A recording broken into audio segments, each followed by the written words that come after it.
This is a great commitment that Finkl Steel has made to our city. And our travels going to China, around the world, I told people that manufacturing can come back in the United States if we're willing to accept change.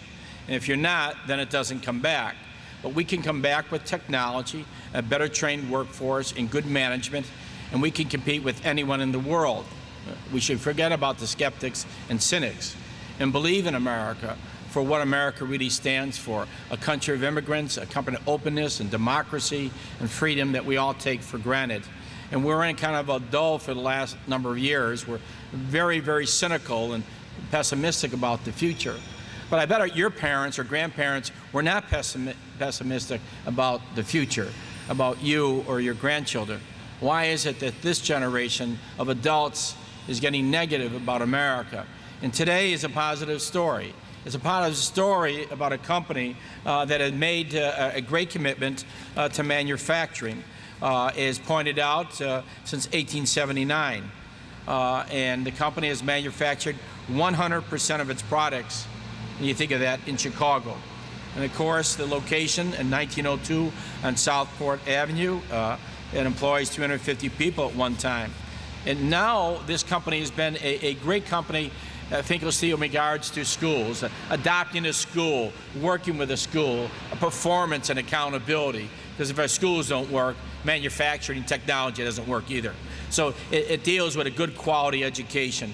They've been in the forefront of environmental changes. They've been at the forefront of tree forestation throughout Illinois and Wisconsin. The environmental movement, Bruce and others and his company have been in the forefront. So this is a company giving back. Companies, if you're willing to work with them, will work with you. But if you're not willing to work with them, they don't have to work with you. So they don't have to be here in Chicago. They don't have to be here in Burnside. They can go out and get a beautiful farm field and build a beautiful company. But just this company decided to stay in Chicago. There are a lot of avenues maybe to move to Canada. They could have moved to Canada and said it would have been a better location. Company was rooted in Chicago, found in Chicago, and they believe in their workforce and believe in their products with technology and the quality of men and women that work both in management and on the line. So that is important for us. And so how does a city really cooperate with them? You have to cooperate with them. If they're going to rebuild this facility here in Burnside, you have to say we have to come to the table. And I would just say last month the Community Development Commission has recommended that $20 million in support from the Stony Island Commercial Burnside Industrial Corridor TIF funds be used, because they could go to another state, they could go to another country, and they will help them tremendously. So we have to help them stay here and employ people and be able to expand. And that's what they're doing right here. And to me, this shows the belief that manufacturing can be renovated, can be built in America. With a train and with technology, we can compete against anyone in the world. Now, the world is getting smaller. Not many of us ever knew about China or Brazil or Indonesia or India.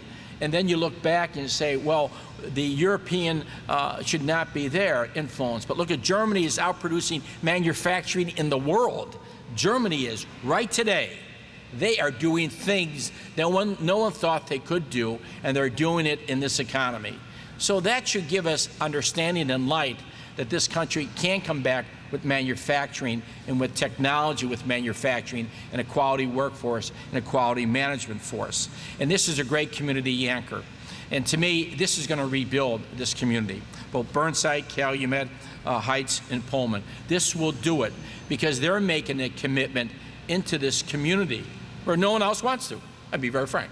This could be just another environmental dead site. No one's going to pass it by, but this will really provide many opportunities. And then most importantly, the idea where they're going to save money and the whole environmental movement, dealing with recycling, dealing with their waste, their scrap metal. This is what they're going to do. And growing up in the stockyards, you look at manufacturing, they never modernized the stockyards. They never updated anything. And when it moved completely out of Chicago and out of the rest of the world, country and other cities. because they never modernized, they never had vision. And Bruce and those that in this company have vision about how they can compete in a global market. We went to China together, and I introduced them to many people in China for one reason, because I want this company to be successful. I want their products to be sold around the world, because that keeps our employees working right here. Those contacts, those meetings are important, because if you don't provide businesses like Bruce and others opportunities, because they can't hire all the lobbyists, they can't go to Washington, they can't keep doing this, they need help from local officials, they need help from other businesses in Chicago that have global contacts. So meeting all these people, and meeting President Hu Jintao when he came to Chicago, I made sure he came over to visit Bruce, and we made sure he put that hat on, because that hat is seen all over China.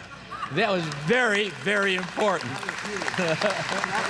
That was huge. That went right on Facebook, Twitter, whatever it did. It was all over the world immediately to promote this company. And that's what this is all about. This is about the future of a quality manufacturing with technology and producing steel right here in the city of Chicago. So don't believe the cynics. Don't believe the pessimists about where America or where Chicago is going.